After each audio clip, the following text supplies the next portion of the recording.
어떤 한 사람, 그는 서기관이라고 합니다. 그가 길을 구하는 것에서부터 시작됩니다. 예수님께 나와서 구하지요. 주님 어디로 가시든지 나는 주님을 따르겠습니다. 어느 길로 예수님께서 가시든지 제가 주님 가시는 그 길을 따르겠다는 것입니다. 우리도 길하게 되면 동서남북 생각하게 되면 동서 전혀 반대의 길이라 할지라도 주님을 따르겠다는 것이지요. 예수님은 이 한 사람 서기관에게 주님의 길에 대해서 말씀하시면서 비로소 오늘의 말씀이 시작됩니다. 주님의 말씀을 보면 꼭 포도송이 같아요. 포도송이 하나를 갖다 딱 당기면 그 뒤에 넝쿨이 줄줄줄줄 따라옵니다. 예수님의 말씀이 그래요. 예수님의 말씀은 우리의 필요와 우리의 간구에 응답하시면서 우리를 위해 필요한 것이 얼마나 많은지 그걸 갖다가 주님께 다 풀어주시는 것입니다. 예수님은 이렇게 대답하십니다. 놀라운 대답입니다. 여우도 굴이 있고 공중의 새도 집이 있으되 인자는 머리 둘 곳이 없다. 인자는 예수님을 말하죠. 머리를 둘 수 있는 곳이 이 세상에 예수님께는 없다. 참 오묘한 말씀입니다. 여러분, 여우는 굴이 필요합니다. 천적이 많기 때문에 피난처로서 굴이 필요합니다. 여우는 또 굴이 필요합니다. 굴은 여우에게 집입니다. 언제요? 새끼를 낳을 때 굴이 필요하고 그 새끼를 숨길 때 은신처로서 또 굴이 필요합니다. 이 굴은 여우의 가족들이 모이는 곳입니다. 우리가 동물의 왕국 영화를 드라마를 보게 되면 다큐에 그 굴에 엄마 여우, 아빠 여우, 새끼 여우들이 다 모여가지고 거기를 은신처로 그곳을 집으로 사는 걸 봅니다. 한낮 동안에 먹이 활동을 하고 여기저기 돌아다니다도 때가 되면 그 모든 여우들의 머리가 어디로 돌아옵니까? 그 머리가 집이 있는 그 굴로 옵니다. 예수님의 말씀이 참 오묘하고 마음이 막 다가오죠. 주님은 우리가 모르는 것을 가지고 비유하지 않으시고 우리가 익숙한 것을 우리를 위해서 말씀해 주십니다. 여러분, 공중의 새는 어떻습니까? 며칠 전에도 우리 교회 뒤에 감나무가 있는데 감나무 그쪽에 무슨 이상한 소리가 들리는 거예요. 그래서 창문을 열어놨더니 세상에 이 팔뚝만한 새가 그 감나무에 날아온 것이에요. 근데 소리가 예쁜 소리는 아니었어요. 우구구구 이 새가 날아와서 감나무 가지에 앉은 거예요. 왜 그랬을까요? 얘 말은 안 하지만 그냥 제가 그 소리를 들으면서 그런 생각했습니다. 너가 날다가 나에게 힘이 빠지고 지쳐서 이 가지에 앉았구나. 그런데 새가 언제 집을 짓습니까? 이제 짝을 만나 새끼를 낳기 위하여서 준비할 때 그때 둥지를 만들기 시작합니다. 전신주에도 까치가 둥지를 주잖아요. 까치가 둥지를 주는데 보면 참 놀라워요. 어떻게 가진 것이라고는 이 주둥이 하나밖에 없는데 그 입으로 나뭇가지를 주워다가 집을 짓는데 몇 번을 도대체 날아다닙니까? 그 작은 가지가 아마 수만 개일 거예요. 수만 개나 되는 가지를 엮어서 전신지 위에 처마 밑에 나무 위에 둥지를 만드는데 그만큼 수천 번 수만 번을 왔다 갔다 했을 것입니다. 공중의 새에게 집은 알을 낳고 새끼가 태어나고 자라는 곳입니다. 새끼를 낳을 때가 되면 나뭇가지로 집을 짓고 그렇게 새들도 머리를 둥지로 향하여서 때가 되면 그 머리가 그 둥지로 돌아오는 것입니다. 예수님은 여우나 공중의 새와 같은 그런 머리 둘 곳이 없었다 이렇게 말씀하시는 거예요. 어찌 보면 참 외로운 분 아니겠어요? 얼마나 외로웠으면 이 땅에 살면서 돌아갈 집도 만날 가족도 의지할 피난처도 이 땅에는 그런 게 전혀 없다는 거 아니겠습니까? 그렇게 머리 둘 곳이 없었던 예수님이었습니다. 예수님은 어떤 다른 사람에게 나를 따르라 이렇게 말씀하십니다. 그러자 그 사람은 그가 어디에 머리를 두려고 하는지를 주님 앞에 이렇게 말씀하십니다. 나로 먼저 가서 내 아버지를 장사하게 허락하옵소서. 그의 머리는 얼마 전에 떠난 아버지한테 있었던 거예요. 아버지의 장례식에 그의 마음이 있었습니다. 그는 그의 머리 둘 곳을 아버지의 장례를 두고 그쪽을 향하였던 것이죠. 주님을 따르라고 저를 지금 부르시는데 저에게는 아직도 마음의 슬픔이 가시지 않고 제가 있어야 될 자리, 지금 제가 있어야 될 자리는 아버지를 애곡하고 그 슬퍼하며 떠났지만 제가 예를 다해서 아버지를 봐야 되는 그 장례식입니다. 장례장입니다. 그렇게 대답했던 것입니다. 그러자 또 어떤 사람이 예수님을 향해서 이렇게 말합니다. 예수님, 저도 예수님을 따르고 싶은데 저에게 아직 해결되지 않은 것이 있습니다. 제 가족에게 먼저 가서 작별하게 허락해 주시옵소서. 여러분, 그의 머리는 어디를 향하고 있었고 그는 머리를 어디에 두고 있을까요? 가족에게 두었을 것입니다. 주님이 따르라고 부르는데 주님 기다려주세요. 기다려주세요. 제게는 가족이 얼마나 소중한지 모릅니다. 저 가족은 저의 생명과 같습니다. 저를 걱정하고 있을 것입니다. 저를 못 보면 애통해할 것입니다. 제가 주님을 따라서 동호로 가든 서로 가든 나무로 가든 작별 인사를 해야 어디를 가든지 우리 가족이 애통해하지 아니하고 마음의 평안을 얻을 것입니다. 그래요. 자녀가 집을 나갔는데 도대체 돌아오질 않고 어디 있는지 알 수가 없고 연락도 끊기면 얼마나 마음이 고통스러운지 모릅니다. 이해하죠. 그 가족에게 머리를 두는 것에 대해서. 그러나 주님은 그러한 가족에게조차도 머리를 둘 수 없었던 분이었다는 것이었습니다. 도대체 예수님은 어디에 머리를 두셨을까? 오늘 말씀은 57절에 주님께서 길을 가실 때에라고 시작합니다. 주님께서 길을 가시다가 일어난 일이에요. 주님께서 길을 가신다는 것은 주님께서 뭔가 머리를 두신 곳이 있다는 것이죠. 51절에 보게 되면 그 가시는 곳이 명확하게 말씀되었습니다. 우리 51절을 같이 보겠습니다. 네.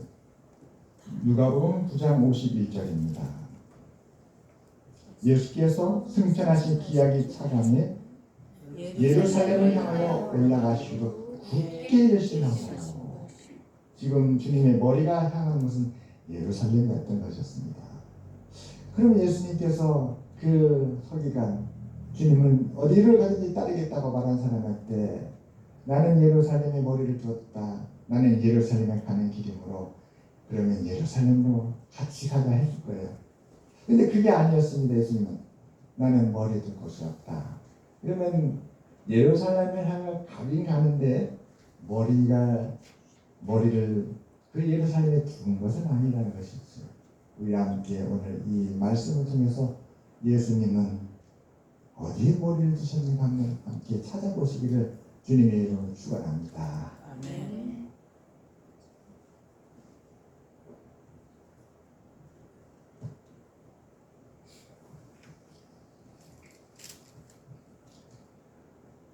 그래요.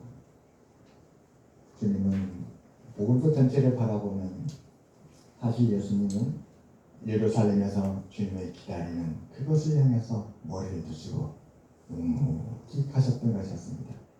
바로 십자가의 죽음을 향하여서 머리를 두시고 주님은 가셨던 것입니다. 그 십자가의 죽음은 하나님의 뜻이었습니다.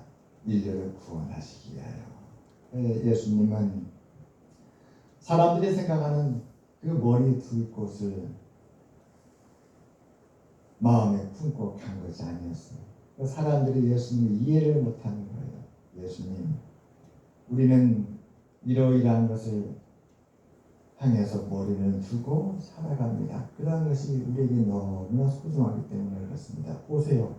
여우에게는 굴이 얼마나 중요합니까? 굴이 없으면 여우는 생계가 유지가 안 됩니다. 공중의 새를 보세요. 둥지가 없으면 저 새가 어떻게 되겠습니까? 우리에게도 이것이 소중합니다. 주님, 이것은 우리가 머리를 두어야 될 것입니다. 그런데 예수님은 그런 것이 없는 거예요. 왜 없을까? 왜 없을까? 도대체 주님은 머리를 어디에 두셨던 것일까? 주님은 자기 자신을 위해 머리를 두신 것이 아니라 온 인류의 구원을 위해서 머리를 두셨습니다. 하나님의 뜻을 따라 우리를 구원할 그 십자가를 바라보고 머리를 두시고 가셨던 것이었습니다. 주님께서 예루살렘으로 가는 길은 참 힘들고 어려운 길이었습니다. 어떻게 주님은 그 예루살렘으로 향한 그 길을 걸으셨을까? 생각해 보면 주님은 내려놨습니다. 내려놨어요. 사람들이 원하는 건 내려놨습니다. 사람들이 가고자 하는 길을 내려놨습니다. 그때의 주님은 주님께서 가야 되신 그 예루살렘으로 향하여 갈 수 있었던 것입니다.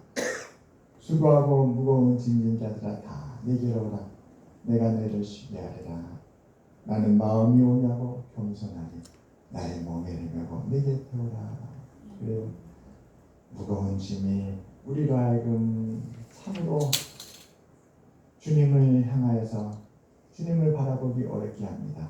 그때 무거운 짐을 내려놓으면 우리는 주님을 바라볼 수 있을 것입니다.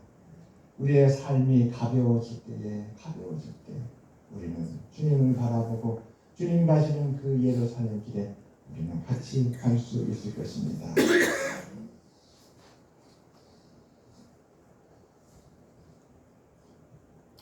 우리를 짓누르는 것들, 우리가 오랫동안 붙들고 끌어온 것들, 주님은 이런 것을 내려놓고 뒤를 돌아보지 말고 하나님께서 우리를 향해서 예비해 주신 그 은혜와 구원의 그 축복을 바라보고 주님과 함께 가기를 원하시는 줄을 믿습니다. 아멘. 사람들이 자꾸 뒤를 돌아보는 이유에는 두 가지가 있다고 합니다. 왜 사람들은 자꾸 뒤를 돌아다볼까? 뒤를 돌아다보게 되면 길을 못 가게 되죠. 앞으로 길을 걸어가야 되는데 뒤를 자꾸 돌아보면 뒤로 가게 되어 있습니다. 거기에 두 가지가 있다고 합니다. 첫째는 과거의 상처가 우리가 뒤를 돌아보게 한답니다. 우리도 많이 겪어봤을 것입니다. 그래요. 아픈 상처가 마음에 있으면 그 상처가 시작된 그 과거로 다시 돌아가게 되는 거죠. 그곳에는 나의 상처를 주었던 그 일들이 있고, 내가 그 일로 말미암아 상처가 시작돼서 오늘 이렇게 아프구나 하면서 내가 왜 아프게 된 것을 뒤를 돌아서 찾아가게 된다고 합니다. 과거가 우리한테 상처가 되는 것은 또한 현재보다 과거를 더 좋게 여겼기 때문이라고도 하죠. 내가 지금 이것을 상실했는데 마음으로는 그 상실하기 이전으로 돌아가서 그때를 바라보는 것이죠. 내가 그때 그 고통만 없었더라도, 내가 그때 그러한 사고만 당하지 않았어도 내가 지금 이렇게 고통하지 않을 것인데, 이렇게 두 가지 이유가 있다고 합니다. 여러분, 그렇지만 그럼에도 불구하고 뒤를 돌아보지 말라고 예수님은 말씀하십니다. 왜냐하면 주님은 우리의 상처를 갖다가 닦아주시고 치유하여 주시고 우리가 잃어버렸던 것들에도 불구하고 주님은 우리에게 더 귀한 것을 얻게 해주시려고 우리를 미래를 여시고 우리를 기다리고 있기 때문에 그런 줄 믿습니다. 아멘. 그래서 믿음에 대해서 이렇게 말합니다. 믿음은 주님께서 우리가 살아가는 삶에 함께하고 계시다는 사실을 보는 것이다. 내게 지금 없는 것, 그러나 마음을 정말 바라는 것, 나에게는 꿈이야. 나도 정말 이렇게 되고 싶은데 나에게는 꿈이야. 나의 현실에서 그것은 불가능해. 자꾸 이렇게 우리의 낙심이 되잖아요. 믿음은 그럼에도 불구하고 하나님이 우리와 함께 계시며 없는 것에도 불구하고 하나님이 나를 사랑하사 내게 더 좋은 것으로 축복의 유지에서 인도하고 계신다는 것이죠. 사랑하는 나의 아버지 이름 높여드립니다. 주의 나라 찬양 속에 임하시니 능력에 주께 찬송하네. 전능하신 하나님 찬양 언제나 동일하신 주 전능하신 하나님 찬양 영원히 다스리네. 오래된 기억이 나네요. 우리 유미 집사님께서 사랑하는 나의 아버지 밥 피츠가 지은 이 찬양에 얽힌 사연을 갖다가 들려줬던 기억이 납니다. 이 밥 피츠가 훌륭한 찬양 가수였고 훌륭한 가수였어요. 근데 어느 날 모든 것이 절망 상태가 돼가지고 정말로 하늘이 뻥 뚫린 폐허가 된 그 건물 안에서 절망하고 있었답니다. 그런데 어느 순간 하나님이 은혜로 그를 깨닫게 해주는데 그 하늘에 뜬 별을 바라보면서 마음속에 다시 진리를 갖다 확인해야 됐대요. 나의 현실은 모든 걸 잃어서 이 절망의 상황, 그래서 내가 어떻게 이 폐허가 된 건물 안에 이렇게 좌절하고 있을까. 그런데 그 건물 사이로 뚫린 그 하늘을 바라보는데 하늘의 별을 바라보면서 그럼에도 불구하고 하나님은 계시구나. 그럼에도 불구하고 하나님은 하나님이시구나. 다만 내가 잃어버렸고 내가 좌절하게 되었지 하나님이 좌절하신 건 아니구나. 내가 실패했지 하나님이 실패하신 건 아니구나. 내가 능력이 부족하고 지혜가 부족하고 내가 노력이 부족하고 나의 연약함과 약점이 있어서 나는 이렇게 됐지만 그렇다고 해서 하나님이 연약하고 지혜가 부족하고 미련하고 능력이 없어서 연약하고 하나님이 도대체 방법이 없는 그런 분이 아니었구나. 그것이 마음속에 다 깨달아지는 순간에 그는 이 찬양을 지었다는 것입니다. 전능하신 하나님 찬양 영원히 다스리네. 그러면서 다시 그 심령에서 찬양이 나왔다고 합니다. 하나님 우리 아버지십니다. 아버지는 자녀를 끝까지 사랑하십니다. 야고보서에 보면 하나님은 우리에게 지혜를 주시는데 꾸짖지 아니하시고 범지게 주신다고 합니다. 여러분 우리는 어떻습니까? 실수하면 대부분의 비판이 나오죠. 도대체 내가 얼마나 얘기했는데 아직도 몰라. 내가 그렇게 누누이 이런 일이 있으니까 조심하라고 했는데 왜 또 실수해? 내가 분명히 이번 시합에 이렇게 하면 틀림없이 될 거라도 그렇게 안 따랐어. 요즘 홍명보 씨가 그렇게 비난을 받잖아요. 홍명보 씨가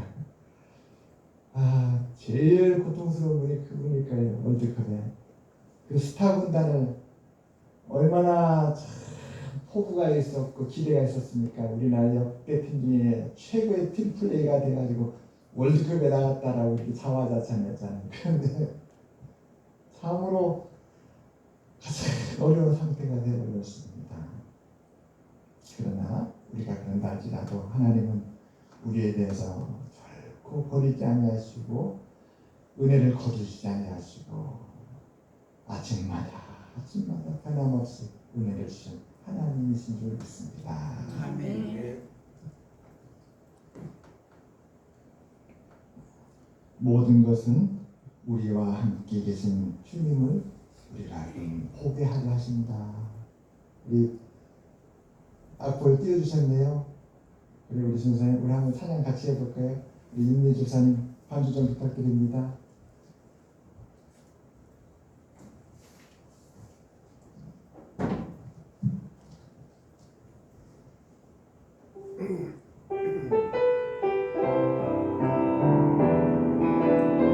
우리가 고백할 때 주님 우리의 고백을 통해서 예배를 받으실 줄 믿습니다. 사랑하는 나의 아버지, 이름 높여드립니다. 주의 나라 찬양 속에 임하시니 능력에 주께 찬송하네.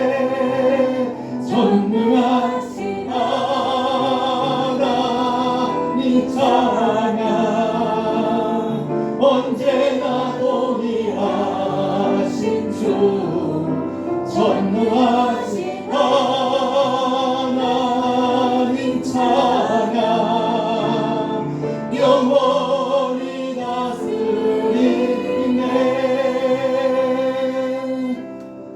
나 주의 이름 높이리, 나 주의 이름 높이리. 하늘 높이 올린 깃발처럼 주의 이름 높이. 아멘. 전능하신 하나님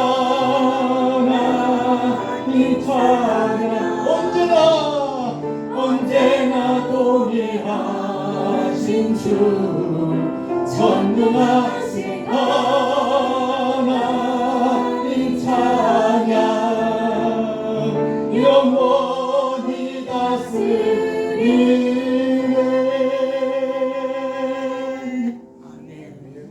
그래요. 주님은 잠시 사라질 것에 머리를 두지 않으셨습니다. 주님은 이 땅의 것에 머리를 두시지 않았습니다. 이 땅의 것은 우리가 이 땅에 사는 동안 하나님이 주신 은혜입니다. 주님은 더 큰 것, 영원한, 그리고 하나님께 머리를 두시고 이렇게 사시셨던 주님이셨습니다. 이 찬양도 바로 그 주님이 머리를 두었던 하나님을 찬양한 귀한 찬양입니다. 우리들도 하나님께 머리를 두시기를 주님의 이름으로 축원합니다. 아멘. 기도하겠습니다. 하나님 아버지, 귀한 말씀과 찬양으로 이 시간 저희가 하나님 앞에